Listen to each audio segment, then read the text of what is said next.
E o problema é que hoje o dinheiro no mundo inteiro, ele é estatal. Começa É que o governo é um organismo vivo que está ali crescendo. Ele nunca vai parar de crescer. Porque o governo, então, está roubando, está imprimindo dinheiro. E por que ninguém está fazendo nada? Porque ele... Fala, ousados. No vídeo de hoje, temos a presença do Fernando Uric e o Charles Mendlovics. Não se esqueça de curtir e se inscrever para acompanhar os próximos vídeos. Você falou que você foi impactado a respeito da inflação, leu o que o governo fez com o nosso dinheiro. E o que você descobriu? O que o governo fez com o nosso dinheiro? Cara, só faz merda. Não pode falar nesse horário, né?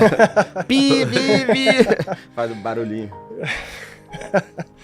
Cara, a gente entende como quem gera inflação é o próprio governo, por meio do Banco Central. E você falou da Argentina, é bacana porque a gente vê a percepção das pessoas. Eu também estive na Argentina ano passado, em junho, e entrevistei pessoas lá também, a gente fez documentário sobre a situação.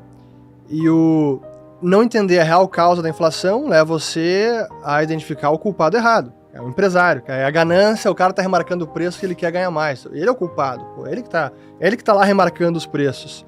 E eu sempre lembro daquela frase do Roberto Campos, que ele dizia justamente isso. O vô. Pô, se inflação é o aumento de preços, então realmente quem é o culpado é o empresário, é ele que tá lá reajustando os preços. Mas se a inflação é a expansão da oferta monetária, a impressão de dinheiro, aí o culpado é o governo. E o remédio é completamente diferente. Então você entender as causas dos fenômenos é fundamental para entender como é que se ataca esse problema, né? Como é que se resolve isso. E o problema é que hoje o dinheiro no mundo inteiro, ele é estatal. Começa pelo dólar, que é o Federal Reserve que detém a impressora desse dinheiro. E o dólar sendo desvalorizado, acaba desvalorizando as demais moedas também, né? Eu sempre lembro no canal que a gente fala de política monetária independente, né? O Banco Central independente, ele define a taxa de juros, define uma ova. Se o Fed colocar a taxa de juros em 10%, o Brasil que vai colocar em 15%. Então, o mundo inteiro depende do que o Fed faz. Por isso que é tão importante a gente acompanhar a decisão do Copom do Fed, ver o que eles estão falando. Pô, a taxa básica lá vai para 4 ou vai ficar em 5,5? Porque se ficar em 5,5, a Selic não vai para 7, para 8, vai ficar em 10. Então, entender o macro lá fora e como o dólar, que é o dinheiro do mundo, funciona, nos permite entender como o restante do mercado vai funcionar, como vai impactar o nosso CDI aqui, a rentabilidade que a gente tem no investimento. E o maior problema que eu vejo dos governos, que agora as pessoas estão atentando para isso agora, é que o governo é um organismo vivo que está ali crescendo. Ele nunca vai parar de crescer, porque ele começa a criar os próprios interesses e ele vai crescendo mais. Então, no momento que a gente está aqui trocando essa ideia, tá para sair mais um adendo ali no Congresso, mais um gastinho ali de 40 bi de novos pagamentos, judiciário, não sei o quê, tal, e a cada 5 anos você vai ganhar 5%. Resumindo, o Brasil já tá com um problema de gasto e você tá criando mais um papagaio, mais um cheque ali de 40 bi, cara. Por quê? Porque dentro do governo você vai criando os próprios interesses. Então, quando você forma um governo, ele tem que atuar na educação, por exemplo.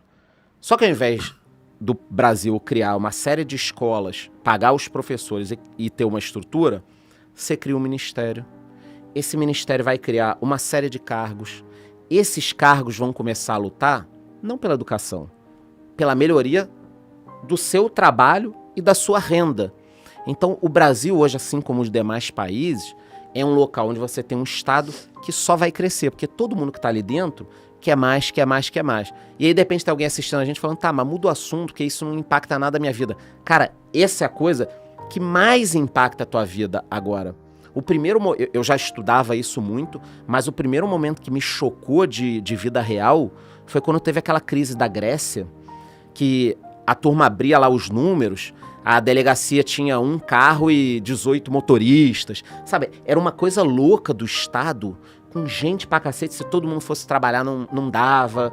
E aí eles tiveram que cortar em 30% o número de pessoas, 30% o pagamento, isso aqui, e a Argentina estava pelo mesmo caminho. Então, eu sempre falo que o carrapato ficou maior do que o boi, não tem volta. Os estados estão gigantes, E aí a gente cria esse problema. E não é um problema do Brasil ou dos Estados Unidos, é um problema praticamente global hoje. Sim. Né? Até e respondendo o que o governo fez com o dinheiro, eu gosto muito de estudar a história monetária, quando a gente analisa a evolução do dinheiro ao longo dos milênios, é caso atrás de caso do império que desvalorizou a moeda, misturava lá com a moeda de prata outro metal menos nobre, que diluía o conteúdo da prata, portanto era a inflação da época, ou destruía com a moeda, e isso é recorrentemente ao longo da história. Só que hoje, a mecânica do dinheiro, da criação de dinheiro, nos países mais estáveis, estão desenvolvidos, e até hoje o Brasil nesse quesito, ela é mais complexa, porque não é tão clara a impressão de dinheiro para financiar o governo gera inflação. É um processo todo mais difícil de entender, porque envolve não só o Banco Central, mas o Tesouro que emite os títulos para financiar o déficit, com o sistema bancário que também compra esses títulos, o Banco Central compra dos bancos, não diretamente do Tesouro. Então, o processo da mecânica de dinheiro hoje em dia, ele é mais complexo, difícil de identificar. O Banco Central está imprimindo dinheiro, é isso que gerou inflação. Não é tão simples assim em países mais estáveis. Estáveis, eu digo, inflação ao redor de 2%, 5%. Tipo, tirando uma Venezuela da vida. Exato. Mas quando você vai para uma Argentina, Venezuela, essa impressão de dinheiro pelo Banco Central para financiar o fiscal, isso está claro. O caso da Argentina, que o Milei cresceu tanto lá, a ponto de ganhar a eleição, porque ele dizia, cara, este é o problema. O Banco Central está roubando todo mundo porque ele imprime dinheiro para bancar os privilégios da casta, né, os políticos argentinos. Então a história do dinheiro são os governos destruindo o dinheiro, que é o roubo oculto, né, o imposto oculto. Né, e a inflação, né, nesse caso. E aí você joga... Como é que você consegue manter isso? Porque de repente tem gente assistindo a gente falando, tá, legal, tô entendendo um pouco o que vocês estão falando, mas se isso tudo fosse verdade, a população ia se revoltar. Vocês estão falando um negócio aí, peraí, só vocês estão falando, ninguém mais está falando, porque o governo então está roubando, está imprimindo dinheiro, e por que ninguém está fazendo nada? Porque ele pega parte desse dinheiro, uma parte muito pequena, e distribui ali de forma a manter uma certa organização, e por isso você vê algumas cidades aí que o número de beneficiários de uma bolsa do governo às vezes é igual ou maior do que de pessoas trabalhando. Quer dizer, por que o governo não está gastando esse dinheiro para criar uma infraestrutura para gerar emprego e aí essa pessoa começar a ter uma renda e você girar essa roda? Por que o governo está fazendo isso? Porque faria sentido. Então você está pedindo para o governo parar de pagar a pessoa que passa fome? Jamais. Só que olha só, por que ele não faz as duas coisas em paralelo? Eu tenho certeza que a sociedade ia aceitar. Se o governo dissesse para a gente o seguinte, eu vou imprimir mais um dinheirinho ainda, a gente ia começar a gritar, porra, tá maluco, tá... Não, calma. É o seguinte, nas áreas em que tem pessoas recebendo, X milhões de pessoas recebendo isso, a gente vai pegar mais um dinheiro, vai criar um subsídio, alguma coisa, trazer umas empresas, colocar aqui, e aí em tanto tempo, essas pessoas vão estar trabalhando, ter mais dignidade, ter um salário e tal. Faz sentido um plano desses, né? Óbvio que se esse governo fosse criar um plano desses, as empresas ser de amigo e tal, ia piorar muito a situação. Mas o governo, ele cria um grupo de pessoas que recebe um valor pequeno, uma parcela ínfima dessa graninha, e aí mantém essa estrutura. E isso tudo vai para onde? No juro. Acho que a ponta principal lá do outro lado, com a grande consequência. Tipo assim, eu tô comendo demais todo dia. Aí você pode falar, eu vou engordar, vou ter... Mas qual o final da história? O diabetes, vou ter um ataque do coração. E o final da história lá na frente é que as pessoas não conseguem vincular uma coisa que a gente vincula com muita facilidade, que é o governo, ao gastar mais, como ele vai fazer agora, mais 40 bi, que é muita grana, lá na ponta vai ter um número maior de recuperação judicial, porque o cara não aguentou pagar o juro, quebrou. Vai ter um número maior de gente demitindo, porque aí para você conseguir segurar a inflação, você vai ter que aumentar um pouco o custo, aí você não consegue aumentar o custo do PF, do prato feito, você tem que demitir uma pessoa que está na cozinha.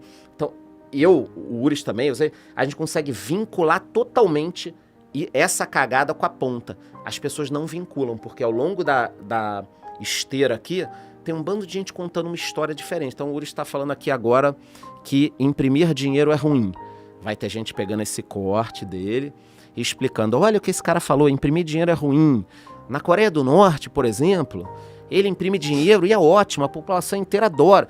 Quer dizer, além de você ter todo esse problema, existe uma indústria da desinformação para que o cara continue na ponta fudido.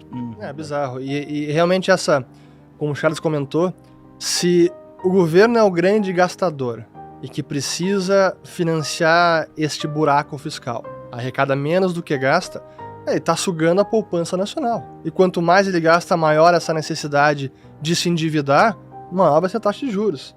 Então, identificar essa relação de causa e efeito que é importante para como é que a gente acaba com isso. Senão volta os remédios que atacam os sintomas e não as causas. Corta zero. Corta zero, quebra o termômetro. Tá com febre? Quebra o termômetro.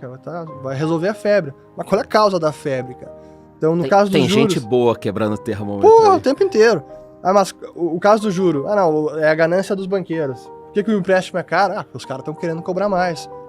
A raiz do problema começa com o Estado gastador que suga a poupança nacional. Se a gente entende que taxa de juros é o preço do tempo, bens presentes e bens futuros, se a necessidade de empréstimo, a necessidade de se endividar do governo é muito maior do que a capacidade de financiar esse governo, o juro vai aumentar. Então não tem como.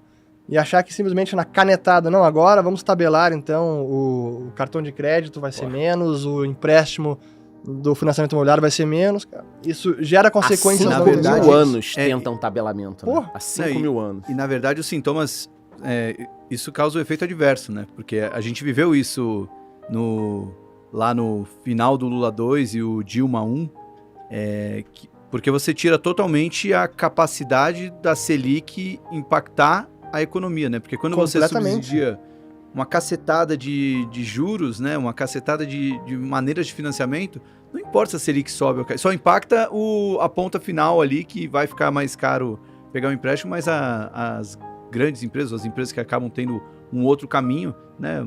A alta queda da Selic não interfere.